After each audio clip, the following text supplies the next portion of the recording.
coming under a serious amount of pressure from Hospitalis. Let's have a look what Hospitalis does as they come up towards the clubhouse bend. He looked faint to take on the inside, so Coelho defended himself extremely well there.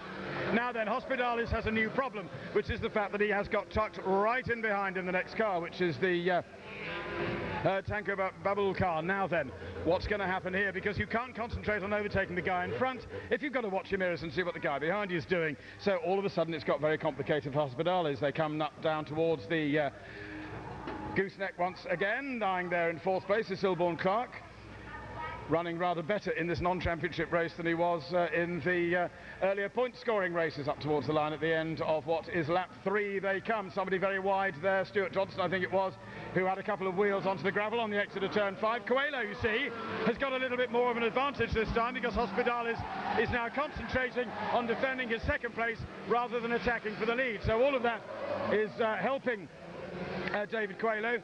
Only had a couple of years in racing. He's a former motocross racer, so you'd expect him to be the one who's got two wheels in the gravel rather than the others, really, wouldn't you? But he's enjoying himself now. We're doing this for fun. He used to do endurance racing on motorcycles in the States. Can't imagine sitting on a motorcycle that long. It gets enormously uncomfortable after a while.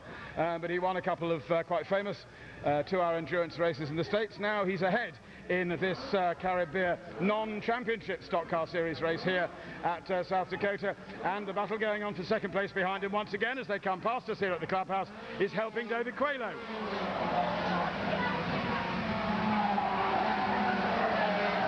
So then Coelho going up towards turn 2. You can hear the agony of those road tyres. I'm told by one of the crew involved and associated with this, in fact, that they are allowed to use new tyres during an event. There's no sort of limitation on that, and a lot of them do, because as these are road tyres, as we see Silborn Clark being challenged, and is he going to be overtaken by Stuart Johnson?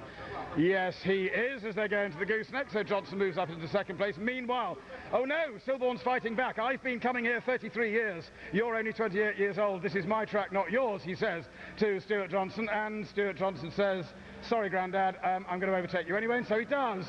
So Stuart Johnson, as they come across the line, is up into fourth place. Silborn Clark is down into fifth now under pressure from Gordon Consalves, and wheels all over the curb there, unsettled Silborn Clark's car, and that's going to cost him that place to Consalves, I'm sure, as they go into turn 2. Yes, it does, and he nearly loses a further place to Ajmal Mustafa as well. Now, meanwhile, back at the head of the field, it's still like it was, which is that David Coelho is leading. There's a good battle going on behind him for second place between Christian Hospitalis and Tanko Babulal, and Tanku's tried nearly everything he can think of.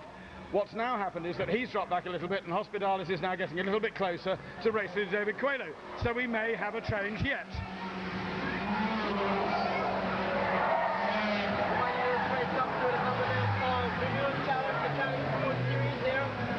It comes with a compliment from Bakewell and a Nissan B13s product.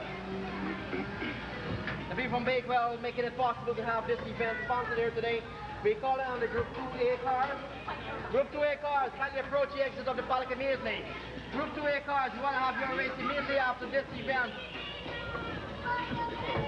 Back to the race in hand, and now the leading trio much more closely matched than they were before, something which often happens in these one-make series, but they begin to bunch up towards the end as they go across the line. Pretty much nose to tail, a length or so between the two. Race leader Coelho, in second place Hospitalis, in third place Babulal. First, second and third, a blanket could cover them. Into turn 2 they go. Still Coelho has the advantage. Stuart Johnson now beginning to gain on them a little bit. Gonsalves is there as well, so too is Mustafa. Silborn Clark is in 7th place, the final two being Jimmy Fifi and at the tail end of the field this time Greg de Vertasso. And Jimmy Fifi goes off on the outside of turn 2, manages to gather himself all back together and rejoin, but he's now dropped a long way back. Leading trio emerge from the 5th corner on this 3/4 of a mile circuit. Two wheels on the grass for Babulal. That'll have cost him just a little bit of time as he came out of that turn into the clubhouse turn they go. Hospitalis is getting more and more interested in the little bits of road that David Coelho is leaving available for him. And in the not too distant future, I reckon Hospitalis might well be able to find his way past. A problem for Jimmy Fifi in the Bellray car is taking him back down into the pits. And so we look over towards the gooseneck once again. The man with the last lap board is just beginning to prepare it, brave man that he is, to go and wave it. Through the gooseneck they come, first, second and third, still in the order Coelho, Hospitalis and Babelou. So, there's the last lap board being shown. I hope he's got it the right way up, otherwise it'll say Pal to Sul. Across the line they go, and Stuart Johnson is beginning to gain on them in fourth place, but it's not going to be enough, I don't think, to get him anywhere near them. Coelho still leads, Hospitalis is there. Babelou is in third place, all out of shape goes Gonsalves. That might cost him a place to Greg de Vertai. Yes, it does, because Vertai's getting alongside him, and he's going to nose up the inside of Gonsalves as they go through the right-hander there at turn 2. Back then to the gooseneck for the final time, and we see David Coelho, who's led this race since the very start, since the national flag was waved, and so up towards the line they come. I think it's highly unlikely with Babelou once again putting a couple of wheels into the gravel, but the checkered flag it is for, I'm sure, a delighted David Coelho, who wins from Christian Hospitalis with, in third place, Babelou. That being, albeit in a non-championship race, the first race